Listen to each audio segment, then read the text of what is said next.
New at 4, we're hearing in his own words the husband of Emily Ferlazzo admitting to shooting his wife. Like, as soon as I put the vehicle in park, my wife went completely berserk, completely psychotic. I shot her. At around 11:20 p.m., Joseph Ferlazzo showed up in a red Jeep and asked his years-old friend Spencer Lemons to help him pick up his van, which he claimed was parked at a residence belonging to someone named Langs. Emily was killed in 2021 in the back of a camper bus while visiting Vermont for the couple's wedding anniversary. Spencer had never been there before, but he agreed to drive him to get the vehicle and bring it back to Sheldon. They left in Spencer's Honda Civic, leaving Joseph's Jeep parked at the end of the driveway. During the drive, Joseph was unusually quiet and seemed distracted. When Spencer asked if something was wrong, he didn't respond directly, only saying that he wanted to get to the van. He gave directions along the way, leading them to St. Albans. 12-person jury finding Joseph Ferlazzo guilty of first-degree murder for the 2021 killing of his wife Emily Jean in Bolton. But when they arrived at the location, Spencer immediately noticed police SUVs stationed outside the residence. Before Spencer could react, Joseph told him to turn the car around and drive past the police. When he pressed Joseph for an explanation, he received a vague response about a lot being going on and a mention of wishing he could see his grandmother. Not being convinced, Spencer continued questioning him, and that's when Joseph finally said, "Emily is in the back of the van."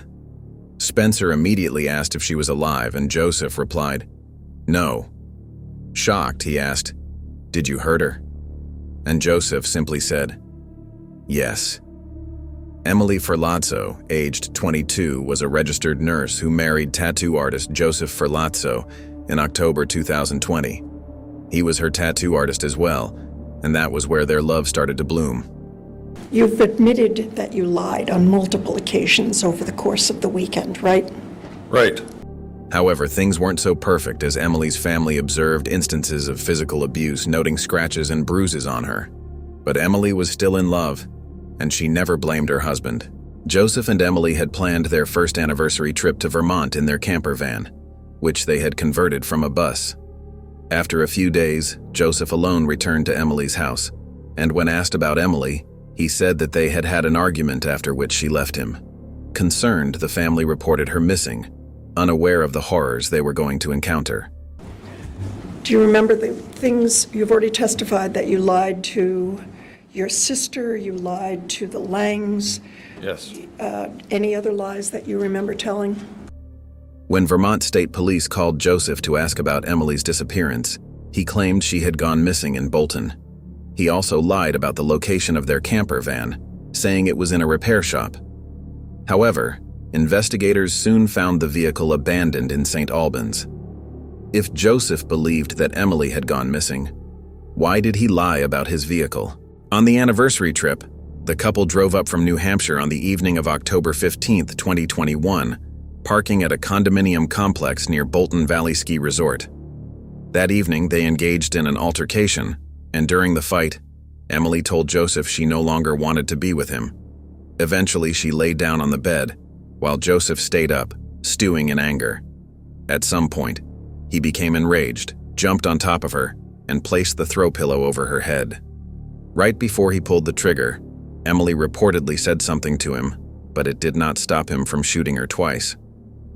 The evidence presented at trial showed that Emily posed no threat to Joseph, and the forensic evidence, along with Joseph's statements, confirmed that she was lying in bed, not fighting, when she was shot. So Friday morning was the last time you slept before you were interviewed by the police. Is that what you're telling us? Yes, I woke up Friday morning, somewhere about 7:30. The forensic analysis also revealed that Joseph had used a Glock 9mm handgun, modified with an aftermarket barrel to fit a silencer. The bullets traveled through the throw pillow, entered Emily's head on the left side, exited on the right, and came to rest inside the pillow and pillowcases where her head had been. In his video-recorded confession to the police, Joseph described in detail what led to the shooting. Throughout his statement, he never claimed that Emily was a threat or that he feared for his life. Instead, He repeatedly admitted that she had already stopped fighting and was simply lying down when he killed her. According to the prosecutor's statements, in the early morning hours of October 16, 2021, in Bolton, Vermont, Joseph Ferlazzo was inside a camper van with his wife, Emily Ferlazzo. As she lay in bed, he jumped on top of her, placed a red throw pillow over her head, and shot her twice. The evidence later showed that Emily posed no threat to him at the time of the attack. Immediately after shooting her, Joseph placed a plastic bag over Emily's head and tied a garbage bag around her neck. He then carried her body to the bathroom, disposed of the bloody pillow and bedding, placing them in another garbage bag. To hide any signs of the murder, he flipped the mattress over, powered off Emily's cell phone, and gathered her shoes, glasses, wallet, and phone, putting them in a bag, and afterward, he simply went to bed. Over the next 4 days, Joseph took extensive steps to cover up the crime. Evidence showed that the killing was an unlawful, deliberate, and premeditated act. After the murder, Joseph continued his trip as if nothing had happened. He went about his daily activities, appearing normal and showing no signs of distress. Sending messages when I was with my sister. He made coffee, took a shower at his sister's Airbnb, and met her for breakfast. When his sister asked where Emily was, he casually replied that she was sleeping. That day he went out for food and drinks, giving his sister a tattoo before joining a friend for dinner in St. Albans. Drawing a tattoo on someone's body requires a lot of precision, a precision that no man suffering with the guilt of murdering his wife can have.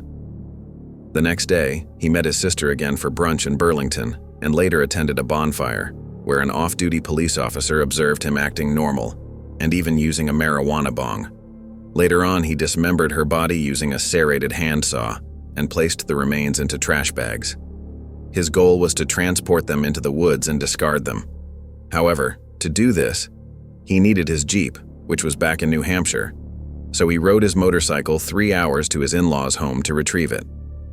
Where Emily's family asked where she was, Joseph told them they had argued, and she had left on Saturday. This confession raised concerns for her family, and they immediately reported her missing. After the encounter with his family, Joseph went to meet Spencer Lemons, where he confessed his crimes. Afterwards, he became visibly fidgety, shifting in his seat and reaching toward the car door handle. Spencer wasn't sure if he was armed, but the situation had turned unpredictable, so he quickly pulled the car over and ordered Joseph to get out. Once Joseph was out of the vehicle, Spencer created as much distance as possible before calling 911, and reportedly informed the dispatcher that Joseph had admitted to killing his wife, Emily. He further added that her remains were in their camper at a residence on Meadowbrook Lane in St. Albanstown, Vermont. Law enforcement quickly responded to the Meadowbrook Lane address, secured the camper, and transported it to the St. Albans police barracks. At the time, authorities were actively searching for Joseph to question him about his wife's disappearance. They also issued a public notice asking for assistance in locating him. Detective Sergeant Amy Nolan of the Vermont State Police later found Joseph inside a Maplefield store in St. Albans. He agreed to accompany her to the police station, where he confessed his crimes just 42 seconds into his interview. Joseph confessed to killing Emily, and it shocked everyone. His confession was detailed, thorough, and clear. He explained his actions, describing how he had been angry at Emily, how he had stewed over his emotions, and how he had ultimately decided to kill her. Throughout the interview, Joseph never claimed that Emily had threatened him or that he was in danger. Instead, he talked about how angry he had been, how she had upset him, and how he had made the decision to kill her. Forensic evidence further revealed that Emily's body had also been stabbed 18 times after Joseph shot her in the head. 1 stab wound to the chest, hitting her heart, 8 to her abdomen, and 9 to her back. The medical examiner determined that these were stab wounds, not slicing wounds. After killing Emily, Joseph attempted to cover his crime by bagging her belongings, flipping the mattress, turning off phones, and sending text messages to Emily's phone over the weekend, pretending to be searching for her.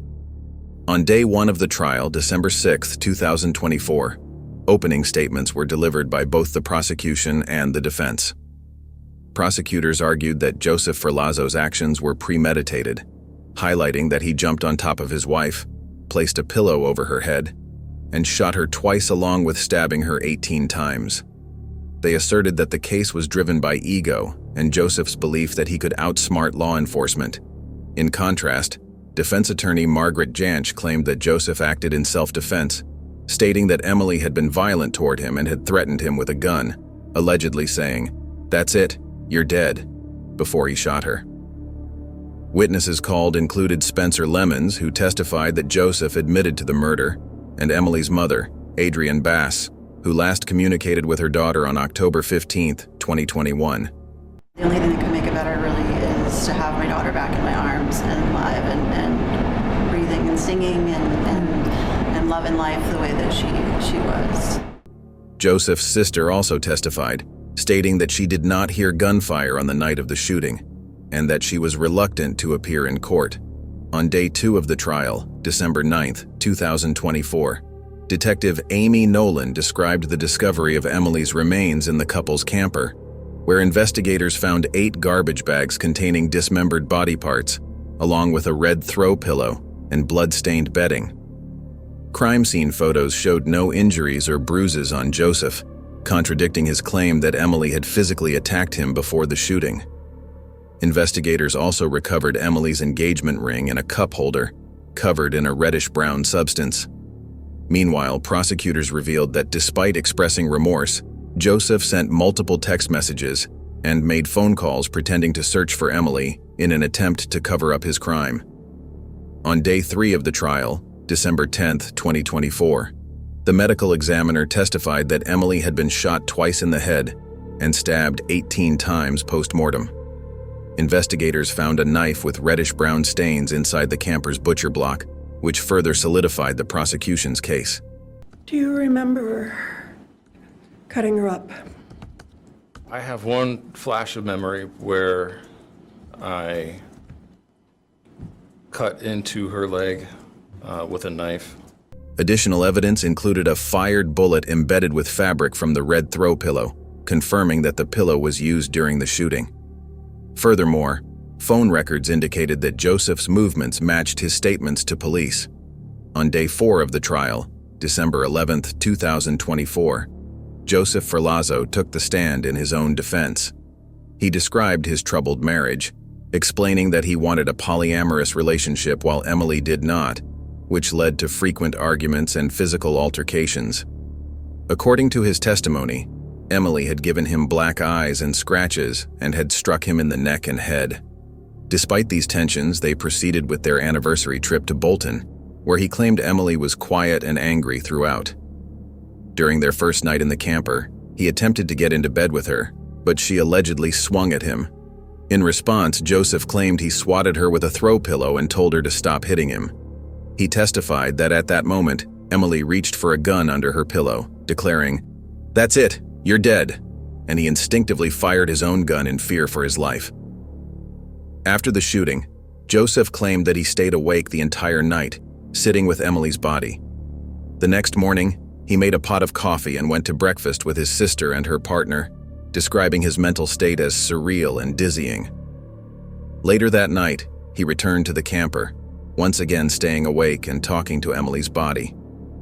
Eventually, he moved her to the shower and proceeded to dismember her, though he stated that his mind was hazy during the process. He described covering Emily with a blanket and mourning beside her, questioning how the situation had escalated so drastically. However, toxicology reports contradicted his claims that they had been drinking, showing that Emily had no alcohol in her system. His testimony also conflicted with forensic evidence, witness accounts, and crime scene details. After 15 witnesses, the prosecution rested its case. On day 5 of the trial, December 12, 2024, closing arguments were delivered. Defense attorney Jansch told the jury that Joseph was sleep-deprived and struggled to remember what happened, arguing that the key decision was whether to believe his self-defense claim. Prosecutor Sarah George countered, asserting that Joseph had ample time to reconsider his actions before he picked up his Glock, jumped on Emily, smothered her with a throw pillow, and shot her twice. She pointed out that Joseph never mentioned self-defense until his trial testimony. Then, on day 6 of the trial, December 13, 2024, The jury reached a verdict and found Joseph Ferlazzo guilty of first-degree murder. Following the trial, Joseph faces a minimum of 35 years and a maximum of life in prison, though no sentencing date has been scheduled. If self-defense was truly his motive, why did Joseph only mention it for the first time during his trial testimony? What are your thoughts on this horrific murder? If Joseph Ferlazzo truly acted out of fear for his life, why did he wait until Emily was lying in bed before pulling the trigger? Would an innocent man go out for coffee, brunch, and a bonfire just hours after killing his wife? Let us know your thoughts in the comments below. Also, if you are new to the channel and like the content, please subscribe to the channel and hit the notification bell for upcoming episodes. Your support is greatly appreciated. Until next time, I will see you on Urban Crime Stories.